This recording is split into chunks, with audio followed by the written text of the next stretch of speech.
Hello, good evening all of you. Welcome all of you in Science Pathshala. Actually class 11th का जो मैं chemistry chapter start किया था, कल first lecture था केमिकल बॉन्डिंग का फर्स्ट लेक्चर था, तो सेकेंड लेक्चर है। मैं ऑलरेडी बता दिया था कि ये जेई नीट के लिए भी काफ़ी बेनिफिशियल रहेगा। और ये जो चैप्टर है केमिकल बॉन्डिंग, ये आईटी जेई और नीट के लिए काफ़ी वेटेज रखता है। आपके नंबर मार्क्स इसमें ज़्यादा रहते हैं क्योंकि केमिस्ट्री में ज़्यादा नंबर भी उठते हैं आपके। कल हम लोग एक्चुअली बहुत सारे टॉपिक देखे थे और मीन्स ओरली में हर चीज़ के बारे में थोड़ा थोड़ा आप लोग को इन्फॉर्मेशन भी दे रहा था। ब्रीफली मैं हर चीज़ के बारे में आपको जानकारी दे दिया था। तो कल जहाँ हम लोग ख़त्म किए थे कि how to why bonding cause, chemical bonding cause, या क्या कारण है कि केमिकल बॉन्डिंग होती है एटम्स के बीच में। तो इसका मैं रीज़न बताया था। एक तो ऑक्टेट अपना एटम्स कंप्लीट करना चाहते हैं, या इनर्ट गैस कॉन्फ़िगरेशन में आना चाहते हैं, या आपका क्या था कि वो स्टेबल स्टेट में रहना चाहते हैं। स्टेबल स्टेट के लिए मैं ग्राफ भी बनाया था कि वो लोवेस्ट एनर्जी मेंटेन करना चाहते हैं। जब रेडियस उनका मिनिमम होता है, ऑप्टिमम वो रेडियस जिसके बाद रिपल्सन स्टार्ट हो जाता है एटम्स के बीच में, उस रेडियस या उस डिस्टेंस को बोलते हैं हम बॉन्ड लेंथ, है ना।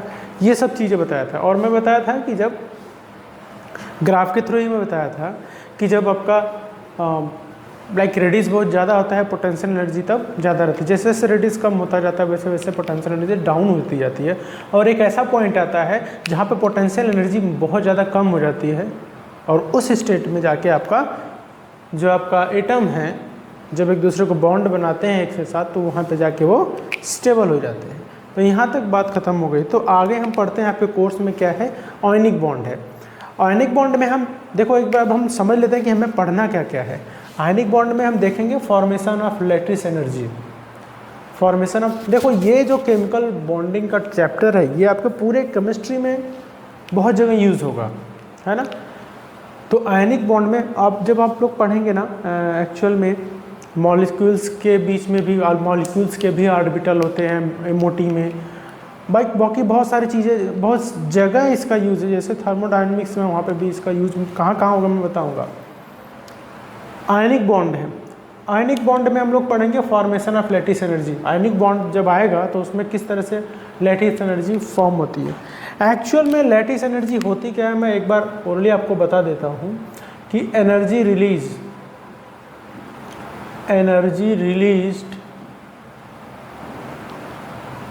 और absorb during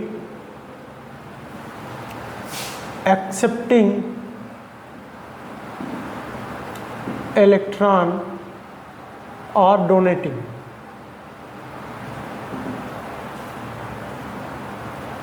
during chemical bonding. तो ये आप लोग यहीं पे जानते रहना कि एक्चुअल में लैटिस एनर्जी होती क्या है। ये वो एनर्जी होती है, जैसे मैं एक एग्जांपल बता दूं कि आपका Na है, Na अपना एक इलेक्ट्रॉन Na प्लस बना और एक इलेक्ट्रॉन निकल गया इसमें से, है ना। तो इसमें क्या है, इलेक्ट्रॉन को निकालने के लिए मान लो एनर्जी दी गई, तो ये एनर्जी क्या किया, एक्सेप्ट किया। मैं एक एग्जांपल बता रहा हूँ। अगर इसने एनर्जी, अगर इलेक्ट्रॉन कहीं से खींचा है तो मतलब उसमें एनर्जी एक्स्ट्रा दी गई और यहाँ पे एब्जॉर्ब हो गई, तो इसमें जो एनर्जी रिलीज होगी आपका, उसको बोलते हैं आपका लैटिस एनर्जी, ठीक है। आगे हम पढ़ेंगे प्रॉपर्टीज ऑफ बॉन्ड। जैसे मैं आप लोग को बताया था कि आयनिक बॉन्ड का कोई स्ट्रक्चर नहीं होता है, ओनली एक फोर्स ऑफ अट्रैक्शन होता है, कल बताया था। अब प्रॉपर्टीज ऑफ बॉन्ड में पढ़ेंगे परसेंटेज ऑफ कोवैलेंट कैरेक्टर। मतलब कोई भी आपका, मैं एक चीज़ बता दूं कि कोई भी बॉन्ड है ना तो वो पूरी तरह से आयनिक रहेगा, ना वो पूरी तरह से कोवैलेंट रहेगा, ना वो पूरी तरह से कोऑर्डिनेट रहेगा। तो कोई भी बॉन्ड 100% वो बॉन्ड नहीं रहेगा, एक्चुअल में कुछ ना कुछ कैरेक्टर सबके रहेंगे। तो वही मैं बता रहा हूँ कि कितने परसेंटेज, जिसका परसेंटेज ज़्यादा रहेगा वही वो बॉन्ड रहेगा। तो आपका क्या रहेगा, परसेंटेज ऑफ कोवेलेंट बॉन्ड। और वो किससे पढ़ेंगे, एक रूल हम देंगे, फजांस रूल। तो फजांस रूल्स बहुत इंपॉर्टेंट है, तो इस रूल से हम लोग पढ़ेंगे कि परसेंटेज ऑफ कोवेलेंट बॉन्ड किसी भी केमिकल बॉन्डिंग में कितना है या किसी कंपाउंड में कितना है। ठीक है, आगे हम लोग पढ़ेंगे कोवेलेंट बॉन्ड। कोवेलेंट बॉन्ड पे ही हम लोग पढ़ेंगे कोवेलेंट बॉन्ड। कोवेलेंट बॉन्ड में प्रॉपर्टीज में पढ़ लेंगे कि क्या क्या कितने परसेंटेज है। आगे हम लोग कोवेलेंट बॉन्ड में ही पढ़ेंगे कि इसका कुछ फिक्स्ड स्ट्रक्चर होता है, डायरेक्शनल होता है, कि कोवेलेंट बॉन्ड इज डायरेक्शनल। देखो ये जो मैं थोड़े थोड़े अभी पॉइंट बता रहा हूँ आप लोग को, ये भी मल्टीपल चॉइस क्वेश्चंस में आ सकते हैं, तो ये भी आप लोग नोट करते हुए चाहे मैं कोर्स भी बता रहा हूँ, लेकिन कुछ चीज़ें जो इस टाइम जरूरी है वो भी बताते जा रहा हूँ, तो कि आप लोग जानते चलो कुछ कुछ चीज़ें। इस डायरेक्शनल, तो इस डायरेक्शनल होता है तो इसका एक स्ट्रक्चर, और स्ट्रक्चर तो इसका एक स्ट्रक्चर होता है। जबकि आपका जो आयनिक था, आयनिक बॉन्ड था, having not structure, having not any structure, only क्या था, this is a strong electrostatic force only. Actual में है क्या, आयनिक बॉन्ड क्या है, नोट कर लेना आप लोग कि आयनिक बॉन्ड ओनली है strong electrostatic force of attraction. तो आपका आयनिक बॉन्ड क्या है, this is not a bond, this is only a strong electrostatic force. तो इसलिए इसका कोई एक चीज़ और, नॉट डायरेक्शनल, तो ये इसका कोई डायरेक्शन ही नहीं है, डायरेक्शनल ही नहीं है, तो इसलिए इसका कोई स्ट्रक्चर भी नहीं होता। इतना ध्यान रखना, ये आयनिक बॉन्ड का कोई स्ट्रक्चर नहीं होता है, इसका लेविस स्ट्रक्चर ही हम लोग बनाते हैं, कोई स्ट्रक्चर नहीं बनाते, कहीं भी कोई भी इलेक्ट्रॉन दिखा लेते हैं। लेकिन कोवेलेंट का एक डायरेक्शन होता है, एक डायरेक्शनल होता है, तो इसलिए इसका एक स्ट्रक्चर होता है। तो इतना ध्यान रखना कि इसका हैविंग है, तो हम लोग जो स्ट्रक्चर पढ़ेंगे कोवेलेंट बॉन्ड का ही पढ़ेंगे, और उसके बारे में परसेंटेज भी देखेंगे कि कितना परसेंटेज आपका कोवेलेंट बॉन्ड है। नेक्स्ट हम लोग पढ़ेंगे आयनिक बॉन्ड के बारे में, जो मैं बताया वो भी आप लोग नोट करते हुए चलना इस तरह से। हाँ, आगे हम लोग पढ़ेंगे आयनिक बॉन्ड में। आयनिक बॉन्ड में जो मैं आप लोग को बता ही दिया कि आयनिक बॉन्ड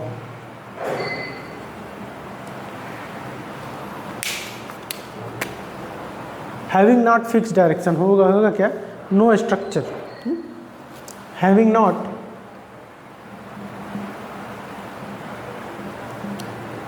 डायरेक्शनल। हाँ, तो इससे क्या होगा, हैविंग नॉट अ स्ट्रक्चर, वही जो मैं ऊपर लिखा। सेकंड क्या होगा इसके, only a strong electrostatic force of attraction. तो ये क्या होता है, इसका कोई डायरेक्शन नहीं होता है, तो इसलिए इसका कोई फिक्स्ड स्ट्रक्चर नहीं होता है, ओनली स्ट्रॉन्ग इलेक्ट्रोस्टैटिक फोर्स होता है। लेकिन ये कोवेलेंट बॉन्ड से स्ट्रॉन्ग बॉन्ड होता है। मैं आपको बताया भी था स्टार्टिंग में, having strongest bond due to electrostatic force of attraction. तो इलेक्ट्रोस्टैटिक फोर्स ऑफ अट्रैक्शन के कारण ये बॉन्ड बहुत स्ट्रांग होता है, ओनली फोर्स ऑफ अट्रैक्शन ही है, लेकिन ये बॉन्ड बहुत स्ट्रांग होता है क्योंकि इनके बीच में क्या पाया जाता है, इलेक्ट्रोस्टैटिक फोर्स। जैसे मैं एन बताया, Cl बताया, तो इसमें कोई फिक्स्ड स्ट्रक्चर नहीं है इसका, कहीं भी लेवेस्ट स्ट्रक्चर इसका दिखा देते हैं, मैंने प्लस Cl माइनस, ये ने अपना एक इलेक्ट्रॉन दिया Cl को, एक एक्सेप्टर एक डोनर, तो इसका फिक्स स्ट्रक्चर नहीं है। लेकिन ये Q1 चार्ज मान लो, ये Q2 चार्ज मान लो, तो force of attraction electrostatic force का फार्मूला क्या था, K(Q1Q2)/r²। तो यही होता है ना, इलेक्ट्रोस्टैटिक फोर्स का फार्मूला यही होता था ना। तो वही इसके बीच में जो बॉन्ड है, जो आप एक्चुअल में आपका पॉजिटिव और नेगेटिव चार्ज के बीच में जो फोर्स ऑफ अट्रैक्शन है वही F है, F=K(Q1Q2)/r²। r क्या है, इनके बीच का डिस्टेंस है, और वो डिस्टेंस बहुत ज़्यादा नहीं रहेगा। तो ये आगे हम लोग पढ़ेंगे। नेक्स्ट हमें क्या पढ़ना है, नेक्स्ट हमें पढ़ना है बहुत ज़्यादा इंपॉर्टेंट टॉपिक है आपका डाइपोल मोमेंट। अब डाइपोल मोमेंट क्यों पढ़ेंगे, एक तो हम लोग पढ़ रहे प्रॉपर्टीज ऑफ बॉन्ड में, प्रॉपर्टीज ऑफ बॉन्ड में पढ़ेंगे percentage of covalent character Fajans rule से। नेक्स्ट हम लोग पढ़ेंगे डाइपोल मोमेंट। डाइपोल मोमेंट बहुत ज़्यादा ब्रॉड नहीं है ये 11th में, लेकिन मैं जानबूझकर आपको जेई लेवल का पढ़ाने के लिए इसको मैं पढ़ा रहा हूँ। डाइपोल मोमेंट में हम लोग पढ़ेंगे परसेंटेज ऑफ आयनिक कैरेक्टर। तो कोई भी बॉन्ड में आयनिक कैरेक्टर कितना है वो डाइपोल मोमेंट में हम लोग पढ़ेंगे, ठीक है। उसके बाद हम लोग पढ़ेंगे इसी में character in covalent bond, percentage of ionic bond तो पढ़ेंगे ही डाइपोल मोमेंट में। उसमें रहेगा कैरेक्टर ऑफ कोवेलेंट बॉन्ड। तो इसमें दो चीज़ पढ़ेंगे डाइपोल मोमेंट में, एक तो परसेंटेज ऑफ आयनिक कैरेक्टर, मतलब किसी बॉन्ड में आयनिक कैरेक्टर कितना है, और कैरेक्टर ऑफ कोवेलेंट बॉन्ड, उसी में डाइपोल मोमेंट में ही दोनों चीज़ हम लोग देख लेंगे, ठीक है।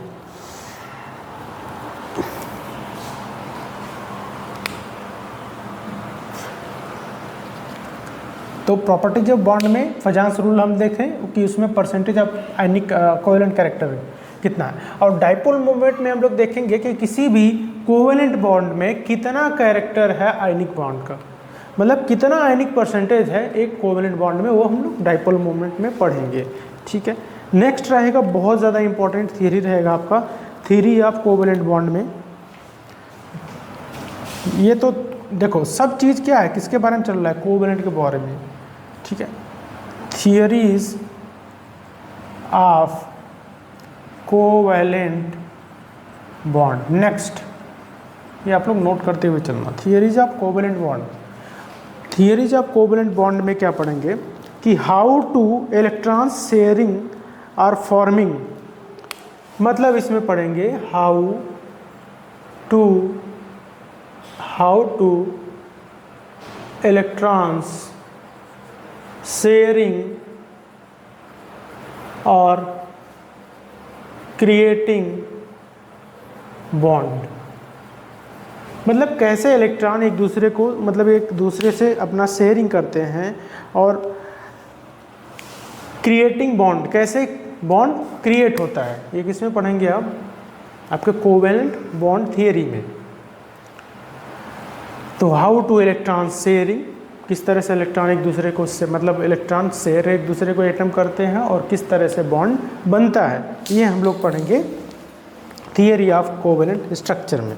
नेक्स्ट हम इसमें पढ़ेंगे VBT, बहुत important, VBT very very important. इसमें क्या होता है, वैलेंस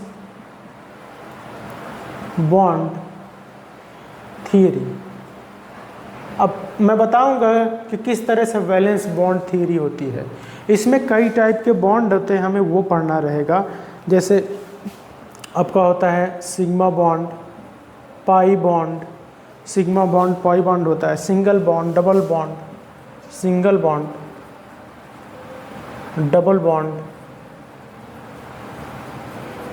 तो ये सारे बॉन्ड के बारे में हम पढ़ेंगे। सिग्मा किस कब बनेगा, पाई बॉन्ड कब बनेगा, सिंगल बॉन्ड, डबल बॉन्ड कब बनेगा, ये किस में हम पढ़ेंगे, कोवेलेंट कैरेक्टर में।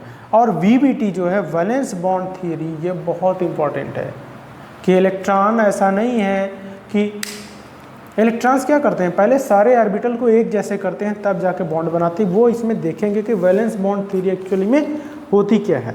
नेक्स्ट हम लोग पढ़ेंगे VSEPR। नेक्स्ट हम लोग पढ़ेंगे VSEPR। एक्चुअली में इसका फुल फॉर्म होता है वैलेंस सेल वही मैं बता रहा हूँ कि पहले हर एक सेल में इलेक्ट्रॉन एक समान होंगे, उसके बाद जाके बॉन्ड बनेगा, ये VSE पेयर होता है। वैलेंस सेल इलेक्ट्रॉन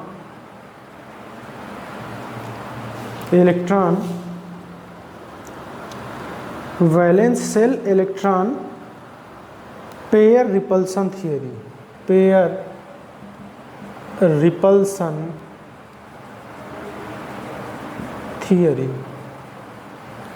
क्या पढ़ेंगे हम लोग? Valence shell VSEPR, valence shell electron pair repulsion theory. ये आपको सुनने में ही बहुत बड़ा लग रहा है, लेकिन ये पढ़ेंगे तो बहुत इजी लगेगा हमें। इसमें क्या होता है कि मॉलिक्यूल ऑफ कोवेलेंट, कि मॉलिक्यूल का क्या कोवेलेंट है, मतलब मॉलिक्यूल में जो कोवेलेंट बॉन्ड है उसका स्ट्रक्चर कैसे बनेगा, है ना। जो मॉलिक्यूल है इसमें क्या बताएगा, जो मॉलिक्यूल है, मॉलिक्यूल क्या है? कोवेलेंट।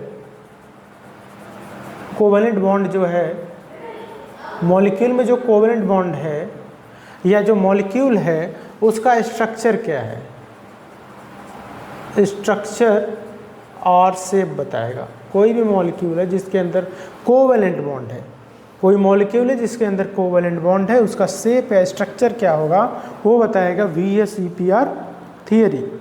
नेक्स्ट हम लोग पढ़ेंगे MOT, molecular orbital theory. Next हम लोग पढ़ेंगे MOT। अब मॉलिक्यूल, अभी तो हम लोग पढ़ रहे थे कि एक एटम या एलिमेंट के बीच, उसके एटम्स या एलिमेंट में ऑर्बिटल्स होते हैं, सबसेल सेल ऑर्बिटल। तो इसमें क्या है कि मॉलिक्यूलर ऑर्बिटल थियरी।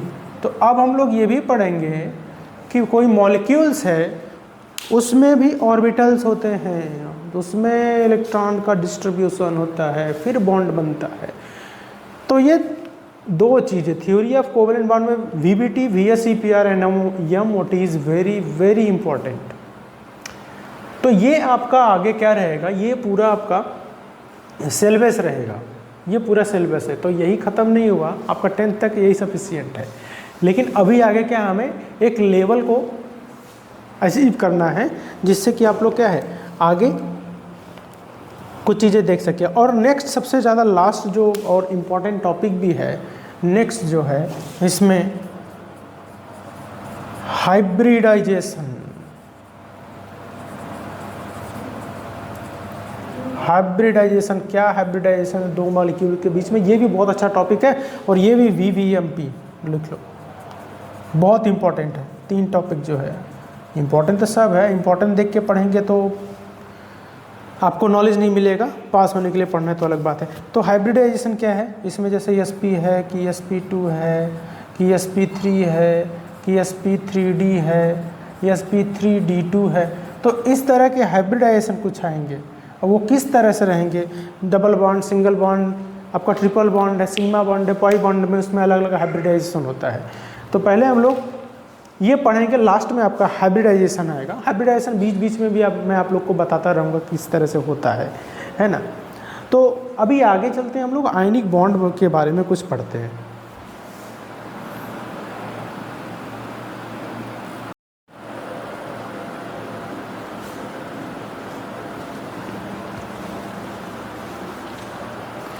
अभी हम लोग कोर्स को देख लिए थे, मतलब लास्ट आपका हाइब्रिडाइजेशन था।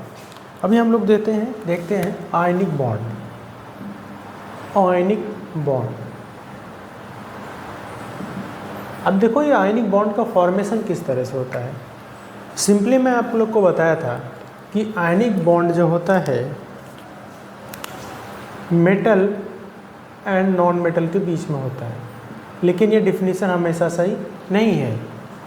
मेटल एंड नॉन मेटल के बीच में होता है, लेकिन यह डिफिनीशन क्या है, हमेशा नहीं सही है। मतलब मैं क्या बताया कि एक तो मेटल रहेगा और ये आपका नॉन मेटल रहेगा, है ना। लेकिन अगर मैं बात करूं मेटल नॉन मेटल के इस डिफिनीशन को सही होने के लिए, तो ये तो गलत रहेगा, अभी अधूरी परिभाषा है, क्योंकि Al2Cl6 ये बॉन्ड है, ये तो आपका कोवेलेंट बॉन्ड हो जाएगा, शेयरिंग ऑफ इलेक्ट्रॉन हो जाएगा, ठीक है। लेकिन अब इसमें पूरा डेफिनेशन क्या होगा कि आपका मेटल जो है complete transferring of electron, electron को ट्रांसफर करेगा, एंड नॉन मेटल क्या है, एक्सेप्टिंग द इलेक्ट्रॉन।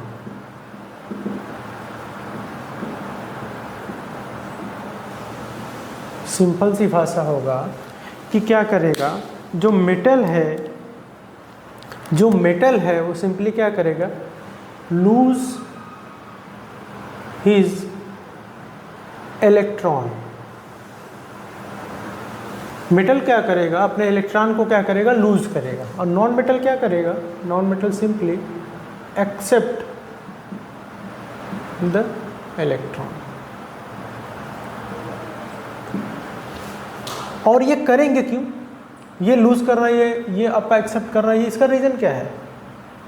इसका रीज़न ये है, मैं कॉज बता दिया था, टू अचीव ऑक्टेट, मतलब अपने लास्ट सेल में 8 इलेक्ट्रॉन को कंप्लीट करने के लिए, ये अपने ऑक्टेट को अचीव करने के लिए, या second thing inert gas configuration के लिए, कि ये इनर्ट गैस है, या स्टेबिलिटी के लिए, कि अपना लोवेस्ट एनर्जी मेंटेन हो जाए और वो स्टेबल हो जाए, वो किसी से स्टेबल ना करे।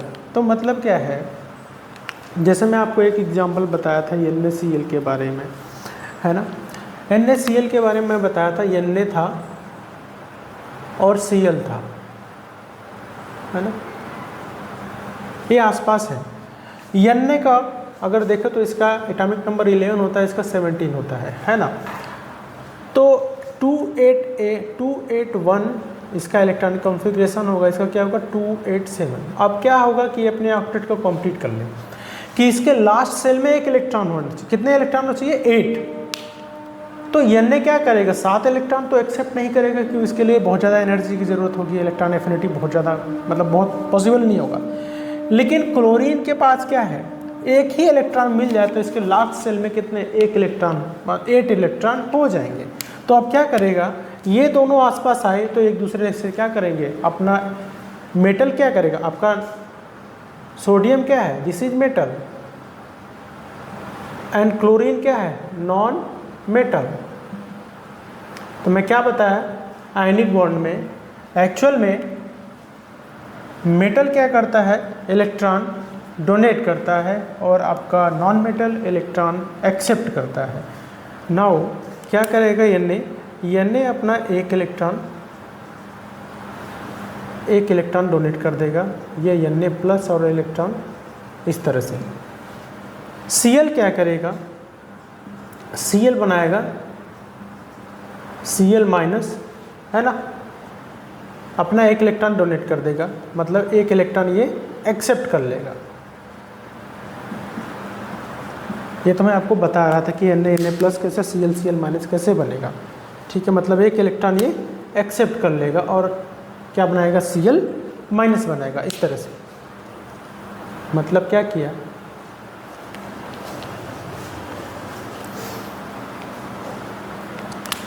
कि आपका Na जो था ये बना लिया, Na प्लस 1 इलेक्ट्रॉन किसी को दे दिया, मतलब जो 281 था ये यहाँ पे क्या बन गया 28, मतलब ये अपने ऑक्टेट को कंप्लीट कर लिए, राइट। और आपका जो Cl था इसने 1 इलेक्ट्रॉन एक्सेप्ट कर लिया और बना क्या लिया, Cl माइनस, मतलब जो 287 था नाउ इट्स कम्स इन 288। तो लास्ट सेल में 8 इलेक्ट्रॉन यहाँ भी और यहाँ भी, मतलब Na प्लस हो गया, Cl माइनस हो गया। अब दोनों ही अपोजिट चार्ज हैं, दोनों का ऑक्टेट भी क्या हो गया, यहाँ पे कंप्लीट हो गया। अब ये दोनों क्या बना लेते हैं, आपका NaCl बना लेते हैं। अब क्या होता है, Na प्लस और Cl माइनस। ध्यान रखना आयंस है तो ये दोनों गैसियस फॉर्म में है, दोनों क्या है, गैसियस फॉर्म में है। अब एक चीज़ मैं बताऊं कि Na+ और Cl- दोनों का ही ऑक्टेट कंप्लीट है। यहाँ पे 2 8 है और यहाँ पे क्या है 2 8 8, दोनों में ही ऑक्टेट कंप्लीट है। तो ये दोनों अलग अलग ही अलग अलग ही आपके एक तरह से स्टेबल हो गए। जब लास्ट सेल में 8 इलेक्ट्रॉन हो गए तो दोनों ही अलग अलग ही स्टेबल हो गए। तो एक दूसरे को बॉन्ड बनाने की ज़रूरत क्या है, तो ज़रूरत है एक्चुअल में क्या है, लास्ट सेल में 8 इलेक्ट्रॉन हो गए, बट क्या हुआ इसमें, both ions in gaseous form, gaseous state. तो जब कोई भी चीज़ गैसियस स्टेट में है तो क्या रहेगा, नॉट इन स्टेबल स्टेट। तो ये आपका स्टेबल स्टेट में नहीं रहेगा। तो अब क्या करेगा, अब जाके जो Na+ है और Cl- है, ये NaCl बनाएंगे और ये किस में बनेंगे, ये बन जाएगा सॉलिड स्टेट में। समझ गए? तो तभी जाके सॉलिड स्टेट में बनते हैं, तब जाके ये आपका स्टेबल होते हैं, तब जाके ये आयनिक बॉन्ड बनता है इसके बीच में, या आयनिक कंपाउंड बनता है। और एक्चुअल में क्या होता है, NaCl जो बना सॉलिड स्टेट में, अब जाके ये क्या हो गया, स्टेबल हो गया। हाँ? तो एक चीज़ को हमेशा ध्यान रखना कि ये स्टेबल नहीं थे, गैसियस फॉर्म में थे Na+ और Cl-। एक्चुअल में दिख रहे थे कि ये दोनों में ऑक्टेट कंप्लीट हैं, बट ऑक्टेट कंप्लीट होने के बावजूद भी ये गैसियस स्टेट में थे, इसलिए वो स्टेबल नहीं थे। तो Na+ सॉलिड स्टेट में बन जाता है, NaCl बनता है, तब जाके ये सॉलिड स्टेट में होता है, तब ये स्टेबल होता है, तब जाके ये आयनिक बॉन्ड बनता है। एक चीज़ मैं और आप लोग को बताया था, NaCl जो है,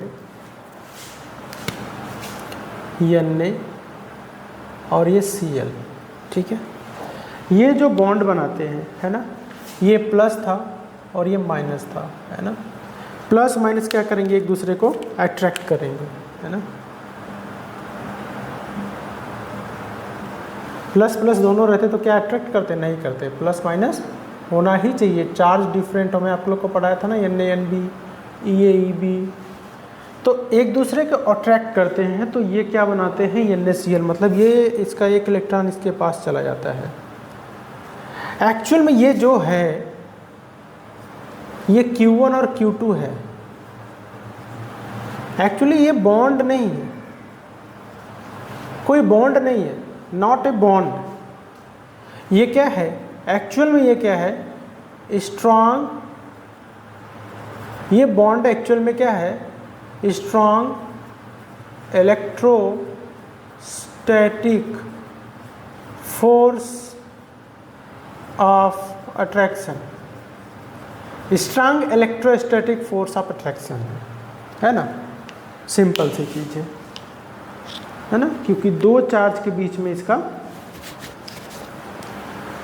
और क्या है, NaCl जो है, जो आयनिक कंपाउंड है, नॉट डायरेक्शनल, ये कोई डायरेक्शनल नहीं है कि इसका कोई फिक्स डायरेक्शन नहीं है। जब फिक्स डायरेक्शन नहीं है तो देयर इज नो शेप, तो इसका कोई फिक्स शेप या स्ट्रक्चर भी नहीं है, नो स्ट्रक्चर, तो इसका कोई स्ट्रक्चर भी नहीं है। लेकिन ये स्ट्रॉन्ग इलेक्ट्रोस्टैटिक फोर्स है और सबसे ज़्यादा फोर्स इनके बीच में ही रहता है, और ये सबसे स्ट्रॉन्ग बॉन्ड होते हैं। सिंपली मैं क्या बताया कि ये जो बॉन्ड है ओनली स्ट्रॉन्ग, ये जो एटम्स हैं, ये जो एटम्स NaCl है, किस तरह से एक दूसरे से जुड़े हैं, हाउ दीज एटम्स बाउंडेड, किस तरह से जुड़े हुए हैं। तो किस तरह से जुड़े हुए हैं मैंने बता दिया, strong electrostatic force of attraction, strong electrostatic force of attraction, जिससे ये दोनों एटम्स आपस में जुड़े हैं। ठीक है, तो यहाँ तक मैं आपको बता दिया है ना। एक्चुअल में आयनिक बॉन्ड, या आयनिक बॉन्ड को एक चीज़ और बोलते हैं, इलेक्ट्रोवैलेंट बॉन्ड। आयनिक बॉन्ड को एक बॉन्ड और नाम से जानते हैं, लिख लेना आप लोग, इलेक्ट्रोवैलेंट बॉन्ड।